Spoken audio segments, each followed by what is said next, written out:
శ్రీ సాయినాథాయ నమః. శ్రీ సాయి సచ్చరిత్రము 35వ అధ్యాయము. ఓది మహిమ. కాకా మహాజని స్నేహితుడు, కాకా మహాజని యజమాని, బాంద్రా అనిద్ర రోగి, బాలాజీ పాటిలు నివాస్కరు, సాయి పాము వలె కనిపించుట. ఈ అధ్యాయములో కూడా ఓది మహిమ వర్ణితము. ఇందులో బాబా 2 విషయములలో పరీక్షింపబడి లోపము లేదని కనుగొనబడుట కూడా చెప్పబడినది. బాబాను పరీక్షించు కథలు మొట్టమొదట చెప్పబడును. ఆధ్యాత్మిక విషయముల్లో లేదా సాధనలందు శాఖలు మన అభివృద్ధికి అడ్డుపడును. భగవంతుడు నిరాకారుడని నమ్మువారు భగవంతుడు ఆకారము గలవాడని నమ్మువారిని ఖండించి అది వట్టి భ్రమ అనెదరు. యోగీశ్వరులు మామూలు మానవులు మాత్రమే కనుక వారికి నమస్కరింపనేలా అందరు. ఇతర శాఖల వారు కూడా ఆక్షేపణ చేయుచు వారి సద్గురువు వారికి ఉండగా ఇతర యోగులకు నమస్కరించి వారికి సేవ చేయనేలా అందరు. సాయిబాబా గూర్చి కూడా అట్టి ఆక్షేపణ చేసిరి. షిరిడీకి వెళ్లిన కొందరిని బాబా దక్షిణ అడిగెను. యోగులు ఈ ప్రకారముగా ధనము ప్రోగు చేయుట శ్రేయస్కరమా? వారిట్లు ధనము జాగ్రత్త చేసినచో వారి యోగి గుణము లెక్కడా అని విమర్శించిరి. అనేక మంది బాబాను వెక్కిరించుటకు షిరిడీకి వెళ్లి తుదకు వారిని ప్రార్థించుటకు అచటిని నిలిచిపోయిరి. అటువంటి 2 ఉదాహరణలు దిగువ ఇచ్చుచున్నాము. కాకా మహాజని స్నేహితుడు. కాకా మహాజని స్నేహితుడు నిరాకారుడగు భగవంతును ఆరాధించువాడు. విగ్రహారాధనమున అతడు విముఖుడు. అతడు ఊరకనే వింతలేమైనా తెలుసుకొనుటకు షిరిడీకి పోవా అంగీకరించెను. కాని బాబాకు నమస్కరించననియు వారికి దక్షిణ ఇవ్వననియు చెప్పెను. కాకా ఈ షరతులకు ఒప్పుకొనెను. ఇద్దరును శనివారము నాడు రాత్రి బొంబాయి విడిచి ఆ మరుసటి దినము షిరిడీకి చేరిరి. వారు మసీదు మెట్లను ఎక్కగానే కొంచెము దూరమున ఉన్న బాబా మహాజని స్నేహితుణ్ణి మంచి మాటలతో ఆహ్వానించెను. ఆ కంఠధ్వని మిక్కిలి చిత్రముగా ఉండెను. ఆ కంఠము అతని తండ్రి కంఠము వలె ఉండెను. ఆ కంఠము గతించిన తన తండ్రిని జ్ఞప్తికి తెచ్చెను. శరీరము సంతోషముతో ఉప్పొంగెను. కంఠపు ఆకర్షణ శక్తి ఏమని చెప్పుదును? మిగుల ఆశ్చర్యపడి ఆ స్నేహితుడు ఇది తప్పనిసరిగా మా తండ్రి కంఠమే అనెను. వెంటనే మసీదు లోపలికి వెళ్లి తన మనోనిశ్చయమును మరిచిన వాడై బాబా పాదములకు నమస్కరించెను. ఉదయం ఒకసారి మధ్యాహ్నం ఒకసారి బాబా దక్షిణ అడుగగా కాకా మహాజని ఇచ్చెను. బాబా కాకానే దక్షిణ అడుగుచుండెను. కాని అతని స్నేహితుని అడగలేదు. అతని స్నేహితుడు కాకా చెవిలో బాబా నిన్నే 2 సార్లు దక్షిణ అడిగాను. నేను నీతో ఉన్నాను. నన్నెందుకు విడిచిపెట్టుచున్నారు అనెను. నీవే బాబాను అడుగుము అని అతడు జవాబిచ్చెను. తన స్నేహితుడు ఏమని చెవిలో ఊదుచున్నాడని బాబా కాకా మహాజని అడుగగా తన స్నేహితుడు తాను కూడా దక్షిణ ఇవ్వవచ్చునా అని అడుగుచున్నాడనెను. బాబా నీకిచ్చుటకు మనము నా ఇష్టము లేకుండును కానా నిన్ను అడుగలేదు. కాని ఇప్పుడు నీకిష్టమున్న ఎడల ఇవ్వవచ్చు అనెను. కాకా ఇచ్చినంత అనగా 17 రూపాయలు దక్షిణను అతని స్నేహితుడు కూడా ఇచ్చెను. బాబా ఇప్పుడు కొన్ని మాటల సలహా రూపంగా ఇట్లు చెప్పెను. నీవు దానిని తీసివేయుము. మనకు మధ్యనున్న అడ్డు తీసివేయుము. అప్పుడు మనము ఒకరికొకరు ముఖాముఖి చూచుకొనగలము, కలిసి కొనగలము. పోవుటకు బాబా వారికి సెలవు ఇచ్చెను. ఆకాశము మేఘములతో కమ్మి ఉన్నప్పటికీ వర్షము వచ్చునేమో అన్న భయము కలుగుచున్నప్పటికీ ప్రయాస లేకుండా ప్రయాణము సాగునని బాబా ఆశీర్వదించెను. ఇద్దరు సురక్షితముగా బొంబాయి చేరిరి. అతడు ఇంటికి పోయి తలుపు తీయేసరికి 2 పిచ్చుకలు చచ్చిపడుండెను. ఇంకొకటి కిటికీ ద్వారా ఎగిరిపోయెను. తానే కిటికీలు తెరిచి ఉండినచో పిచ్చుకలు రక్షింపబడి ఉండెను. వాని అదృష్టానుసారముగా అవి చచ్చెను. 3వ దానిని రక్షించుటకై బాబా త్వరగా తనను పంపెననుకొనెను. కాకా మహాజని యజమాని టక్కర్ ధరంసే జటాబాయి హైకోర్టు ప్లీడరు ఒక కంపెనీ గలదు. దానిలో కాకా మేనేజర్ గా పనిచేయుచుండెను. యజమానియు మేనేజరును అన్యోన్యముగా ఉండేడివారు. కాకా షిరిడీకి అనేక సార్లు పోవుట, కొన్ని దినములు అచట నుండి తిరిగి వచ్చి బాబా అనుమతి పొంది వచ్చుట మొదలగునవి టక్కరుకు తెలియను. కుతూహలము కోసము బాబాను పరీక్షించు ఆసక్తితో టక్కర్ కాకాతో హోలీ సెలవులలో షిరిడీకి పోవా నిశ్చయించుకొనెను. కాకా ఎప్పుడు తిరిగి వచ్చునో అనున్నది నిశ్చయముగా తెలియదు. కనుక టక్కర్ ని ఇంకొకరిని వెంట తీసుకొని వెళ్ళెను. ముగ్గురు కలిసి బయలుదేరి బాబా కిచుటకై కాకా 2 సేళ్ల ఎండు ద్రాక్ష పండ్లు గింజలతో ఉన్నవి దారిలో కొనెను. వారు షిరిడీకి సరి అయిన వేళకు చేరి బాబా దర్శనమునకై మసీదుకు పోయిరి. అప్పుడక్కడ బాబా సాహేబు తర్కడుండెను. టక్కర్ మీరెందుకు వచ్చితిరని తర్కడు అడిగెను. దర్శనం కొరకని తర్కడు జవాబిచ్చెను. మహిమలేమైనా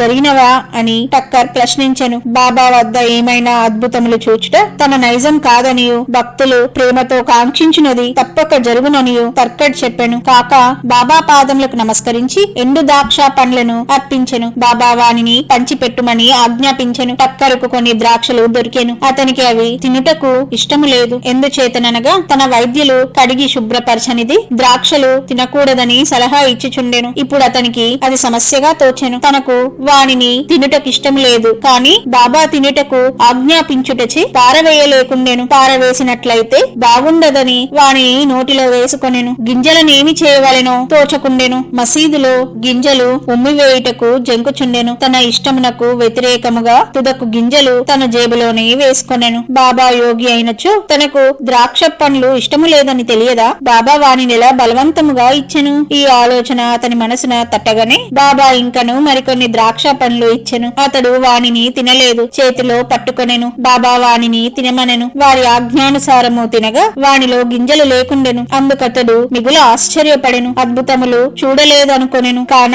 అతనిపై ఈ అద్భుతము ప్రయోగింపబడెను. బాబా తన మనస్సును కనిపెట్టి గింజలు గల ద్రాక్ష పండ్లను గింజలు లేని వానిగా మార్చివేశెను. ఏమి ఆశ్చర్యకరమైన శక్తి! బాబాను పరీక్షించుటకు తర్కడు పెట్టి ద్రాక్షలు దొరికెనని అడిగాను. గింజలతోనున్నవి దొరికెనని తర్కడ్ చెప్పెను. టక్కరు ఆశ్చర్యపడెను. తన యందు ఉద్భవించిన నమ్మకము దృఢపరచుటకై బాబా యథార్థముగా యోగి అయినచో ద్రాక్ష పండ్లు మొట్టమొదట కాకాకివ్వవలనని అనుకొనెను. అతని మనస్సునందున్న ఈ సంగతి కూడా గ్రహించి బాబా కాకా వద్ద నుండి ఎండు ద్రాక్షల పంపిణీ ప్రారంభింపవలయునని ఆజ్ఞాపించెను. ఈ నిదర్శనముతో టక్కరు సంతుష్టి చెందెను. శ్యామ టక్కరును కాకా యజమానిగా బాబాకు పరిచయము చేసెను. అందుకు బాబా ఇట్లనెను: అతడెట్లు వానికి యజమాని కాగలడు? అతని యజమాని వేరొకరు గలరు. కాకా ఈ జవాబుకు చాలా ప్రీతి చెందెను. తన మనోనిశ్చయము మరచి టక్కరు బాబాకు నమస్కరించి వాడాకు తిరిగిపోయెను. మధ్యాహ్న హారతి అయిన పిమ్మట వారందరూ బాబా వద్ద సెలవు తీసుకొనుటకు మసీదుకు పోయిరి. శ్యామ వారి పక్షమున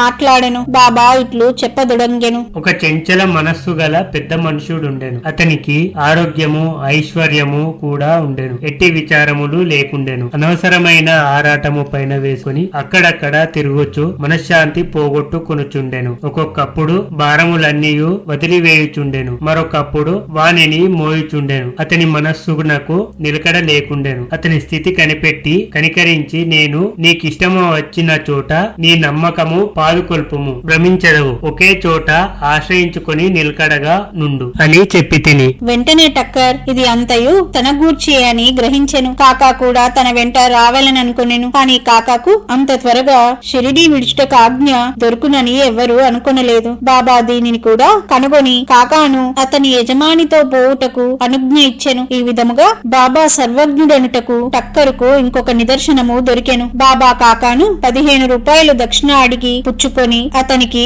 ఇట్లని చెప్పెను: నేను 1 రూపాయి దక్షిణ ఎవరి వద్ద నుంచి గాని తీసుకొనినచో దానికి 10 రెట్లు ఇవ్వవలెను. నేను ఊరక ఏమి తీసుకొనను. యుక్తాయుక్తములు తెలియకుండా నేనెవరిని అడుగను. ఫకీరునెవరిని చూపునో వారి వద్దనే నేను తీసుకునేదను. ఎవరైనా ఫకీరుకు గత జన్మ నుంచి బాకీ ఉన్నచో వాని వద్దనే ధనము పుచ్చుకొందును. దానము చేయవాడిచున్నది ప్రస్తుతము విత్తనములు నాటు వంటిది. అది మునుముందు గొప్ప పంట అనుభవించుట కొరకే. ధర్మము చేయుటకు ధనము ఉపయోగించవలెను. దానిని సొంతమునకు వాడుకొనిన అది వ్యర్థమైపోవును. గత జన్మలో నీవిచి ఉంటేనే కాని నీవిప్పుడు అనుభవించలేవు. కనుక ధనమును పొందవలెను అనిచో దానిని ప్రస్తుత ఇతరులకు ఇచ్చుటయే సరి అయిన మార్గము. దక్షిణ ఇచ్చుచున్నచో వైరాగ్యము పెరుగును. దాని వలన భక్తి జ్ఞానములు కలుగును. 1 రూపాయినిచ్చి 10 రూపాయలు పొందవచ్చును. ఈ మాటలు విని టక్కరు తన నిశ్చయమును మరచి 15 రూపాయలు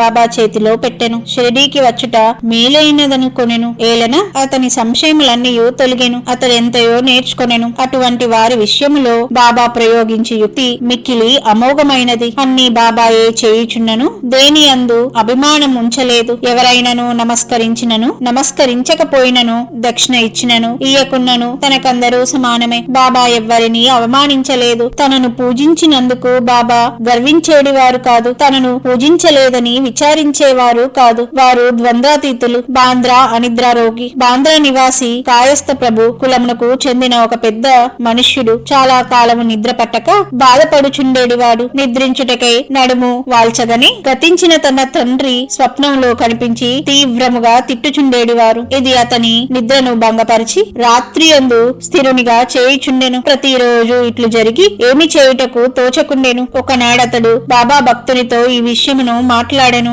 బాబా ఊదియే దీనిని తప్పనిసరిగా బాగు చేయనని అతడు సలహా ఇచ్చెను. అతడు వానికి కొంత ఊదినిచ్చి ప్రతిరోజు నిద్రించుటకు ముందు కొంచెము నుదుటికి రాసుకొని మిగతా పొట్లమును తల క్రింద దిండుకు దిగువ పెట్టుకొనమనెను. ఇట్లు చేసిన పిమ్మట సంతోషము ఆశ్చర్యము కలుగునట్లు అతనికి మంచి నిద్ర పట్టెను. ఎట్టి చికాకు లేకుండెను. అతడు సాయిని నిత్యము స్మరించుచుండెను. సాయిబాబా పటమును తెచ్చి గోడపై వేలాడదీసెను. దానిని ప్రతిరోజు పూజించుచుండెను. గురువారం నాడు పూలమాల వేయుచుండెను. నైవేద్యము సమర్పించుచుండెను. పిమ్మట అతని వ్యాధి పూర్తిగా తగ్గిపోయెను. బాలాజీ పాటీలు నెవాస్కరు. ఇతడు బాబాకు గొప్ప భక్తుడు. ఇతడు ఫలాపేక్ష లేకుండా చాలా మంచి సేవ చేసెను. ఇతడు షిరిడీలో బాబా ఏ మార్గముల ద్వారా పోవుచుండెనో వానినన్నిటినీ తుడిచి శుభ్రము చేయుచుండెను. అతని అనంతరము ఈ పని రాధాకృష్ణమాయి అతి శుభ్రముగా నెరవేర్చుచుండెను. ఆమె తరువాత అబ్దుల్లా చేయుచుండెను. బాలాజీ ప్రతి సంవత్సరము పంట కోయగానే దానినంతయు తెచ్చి బాబాకు అర్పితము చేయుచుండెను. అతడు బాబా ఇచ్చిన దానితో తన కుటుంబమును పోషించుకొనువాడు. ఈ ప్రకారముగా అతడు చాలా సంవత్సరములు చేసెను. అతని తర్వాత అతని కుమారుడు దానిని అవలంబించెను. ఓది ప్రభావము. ఒకనాడు బాలాజీ సంవత్సరకము నాడు నివాస్కరు కుటుంబము వారు కొంతమంది బంధువులను భోజనమునకు పిలిచిరి. భోజన సమయానికి పిలిచిన వారి కంటే 3 రెట్లు బంధువులు వచ్చిరి. నివాస్కరు భార్యకు సంశయం కలిగెను. వండిన పదార్థములు వచ్చిన వారికి చాలవు అనియు కుటుంబ గౌరవమునకు భంగము కలుగననియు ఆమె భయపడెను. ఆమె అత్తగారు ఓదార్చుచు భయపడకుము, ఇది మనది కాదు, ఇది సాయి ఆహారమే. అన్ని పాత్రలు గుడ్డలతో పూర్తిగా కప్పివేయుము. వానిలో కొంచెము ఊది వేయుము. గుడ్డ పూర్తిగా తీయకుండా వడ్డన చేయము. సాయి మనలను కాపాడును అనెను. ఆమె ఆ సలహా ప్రకారమే చేసెను. వచ్చిన వారికి భోజన పదార్థములు సరిపోవుటయే కాక ఇంకను చాలా మిగిలెను. తీవ్రముగా ప్రార్థించినచో యథాప్రకారము ఫలితమును పొందవచ్చునని ఈ సంఘటనము తెలుపుచున్నది. సాయి పాము వలె కనిపించుట. ఒకనాడు షిరిడి నివాసి రఘు పాటీలు నేవాసలో ఉన్న బాలాజీ పాటిల్ ఇంటికి వెళ్ళెను. ఆనాడు సాయంకాలము ఒక పాము ఆవుల కొట్టములోనికి బుస కొట్టుచు దూరెను. అందులోనికి పశువులన్నీ భయపడి కదలజొచ్చెను. ఇంటిలోని వారందరూ భయపడిరి. కాని బాలాజీ శ్రీ సాయియే ఆ రూపమున వచ్చెనని భావించెను. ఏమియూ భయపడక గిన్నెతో పాలు తెచ్చి సర్పము ముందు పెట్టి ఇట్లనెను, బాబా ఎందుకు బుస కొట్టుచున్నావు? ఎందులకి అలజడి? మమ్ము భయపెట్టదలిచితివా? ఈ గిన్నెడు పాలను తీసుకుని నెమ్మదిగా త్రాగుము. ఇట్లనుచు అతడు దాని దగ్గర నిర్భయముగా కూర్చుండెను. ఇంటిలోని తక్కిన వారు భయపడిరి. వారికి ఏమి చేయుటకు తోచకుండెను. కొద్దిసేపటిలో సర్పము తనంతటా తానే మాయమైపోయేను. ఎంత వెతికినను కనిపించలేదు. బాలాజీకి 2 భార్యలు, కొంతమంది బిడ్డలుండిరి. బాబా దర్శనమునకై వారప్పుడప్పుడు షిరిడీకి పోవుచుండేడివారు. బాబా వారి కొరకు చీరలు బట్టలు కొని ఆశీర్వచనములతో ఇచ్చుచుండేడివారు. 35వ అధ్యాయము సంపూర్ణము. సద్గురు